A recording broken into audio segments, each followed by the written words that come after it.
Right, let's talk about elections, shall we? That wonderful time when a country comes together to... Oh, who are we kidding? It's more often a time when a country feels like it's hanging by a thread, ready to snap with the slightest political breeze. The truth is, in the lead up to elections, divisive politics can have a bigger impact on a country than a rogue pigeon at a garden party. And much like that pigeon going after your scones, certain political forces have a knack for resorting to some, shall we say, creative tactics to sway votes. I'm talking about stirring the pot between communities, spreading misinformation like it's butter on toast, and in some truly egregious cases, even staging incidents to manipulate your dear, sweet emotions. The result? A political pressure cooker, ready to blow. Emotions are running higher than a giraffe in a hot air balloon, and suddenly, everyone's more susceptible to manipulation than a goldfish in a tank full of hungry cats. Now let's talk about something that should stay confined to the world of theater-staged incidents. Sadly, in the world of politics, it's about as common as finding a politician without an opinion. Picture this, a prominent leader, let's call him Steve. Steve's out on the campaign trail, shaking hands, kissing babies, the usual song and dance. Suddenly, chaos. An attack occurs. It's all very dramatic, very convenient, and designed to paint Steve as a victim, a martyr even, and his opponents as, well, let's just say, not very nice people. The thing is, these attacks are often as staged as a school play, with about as much authenticity. But here's the kicker. People eat it up. The media, hungry for any headline juicier than a ripe mango, laps it up. And just like that, public sentiment is swayed, all thanks to a carefully orchestrated performance worthy of a particularly unconvincing Oscar. Now, I'm not saying every incident is staged, but it's important to ask questions. Who benefits from this? What evidence actually supports the narrative being spun? Because remember, in politics, things are rarely as they seem. It's like trying to find an honest used car salesman. They might exist, but you're going to have to look very, very closely. And for those who orchestrate these charades?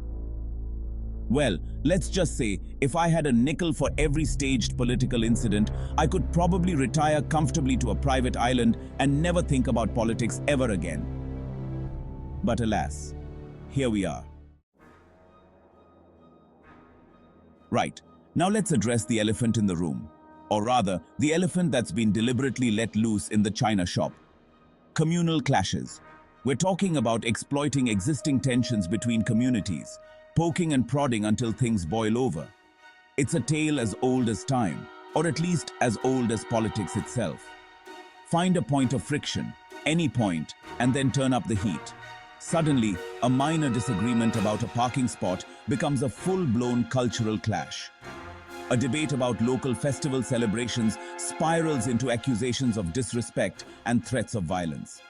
It's like someone dumped gasoline on a bonfire and then acted surprised when the entire forest went up in flames. And who benefits from this fiery chaos?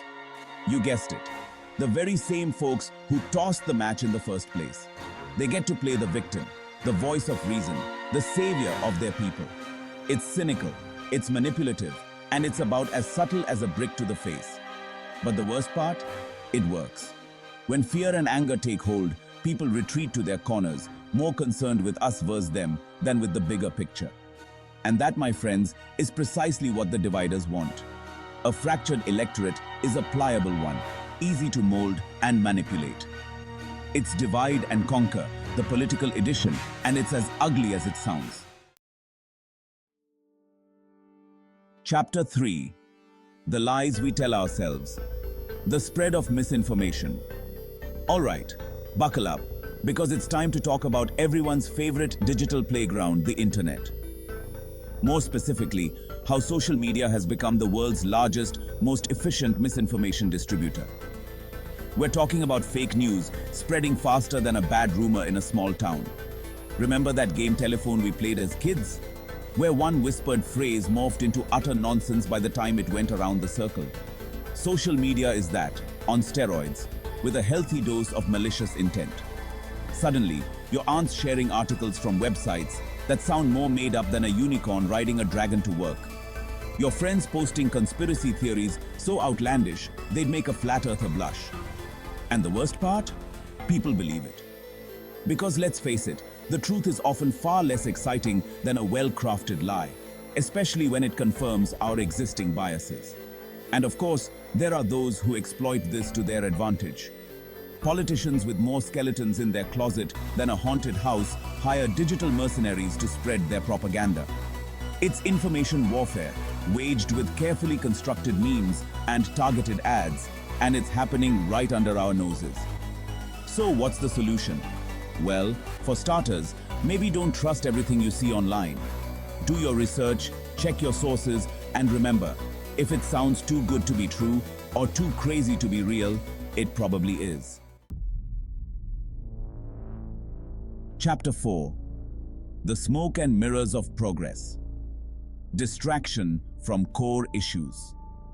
Now, let's talk about the oldest trick in the book, the magician's sleight of hand, the political equivalent of look over there, not at the crumbling infrastructure and stagnant economy. That's right, folks, it's distraction time. When politicians can't win on their merits, when their policies are thinner than a cheap suit, they resort to the greatest hits of division. Race, religion, nationality, you name it. Suddenly, the debate isn't about healthcare or education or the economy. It's about who you pray to, where your grandparents were born, or what you look like. It's a classic bait and switch, and we, the electorate, fall for it every single time. We get so caught up in the manufactured outrage, the manufactured fear, that we lose sight of what truly matters. We're so busy arguing about who deserves what, that we forget to ask why we're fighting for scraps in the first place. And while we're at each other's throats, guess what? The people in charge, the ones fanning the flames, they're laughing all the way to the bank. They're passing legislation that benefits their cronies, lining their pockets with our tax dollars, and we're none the wiser because, hey, at least our guy won, right? Chapter 5. Don't be a pawn in their game. Personal safety and responsibility. So, here we are, standing at the precipice of another election, staring down the barrel of another potential circus of division. It can feel overwhelming, like we're just along for the ride, powerless to stop the train wreck we see coming. But here's the thing, we're not powerless. We have a voice, a vote, and most importantly, a brain. It's time to reclaim our role in this whole democracy thing. It's time to stop being passive consumers of political theater and start being active participants. That means staying informed, but not just from the usual suspects. Read beyond the headlines, seek out diverse perspectives, and for goodness sake, fact-check anything that seems even remotely fishy. Talk to your friends, your family, your neighbors, even that weird uncle who always wears the tin-foil hat. Just maybe take his political theories with a grain of salt.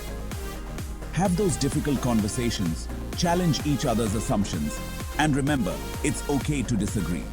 In fact, it's healthy. But most importantly, don't let fear dictate your actions. Don't let anger be your guiding principle. Vote for the future you want to see, not the fear you're told to feel. Because in the end, the only way to combat divisive politics is to choose unity, to choose hope, and to choose to be better than the politicians who think we're stupid enough to fall for their tricks. Outro. Choose your future.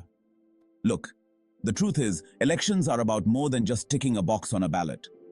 They're about the kind of country, the kind of world we want to live in. And if we allow divisive tactics to win, then we all lose. It's like bringing a knife to a gunfight. You're only hurting yourself in the long run. These tactics, they derail everything. Economic growth, unity, progress. It's like trying to build a house on a foundation of sand during an earthquake. It's not going to end well. So be vigilant, be informed, be skeptical. And for heaven's sake, be kind to each other. Because at the end of the day, we're all in this together, whether we like it or not. And the sooner we realize that, the sooner we can start building a future that doesn't involve constantly trying to put out politically motivated fires.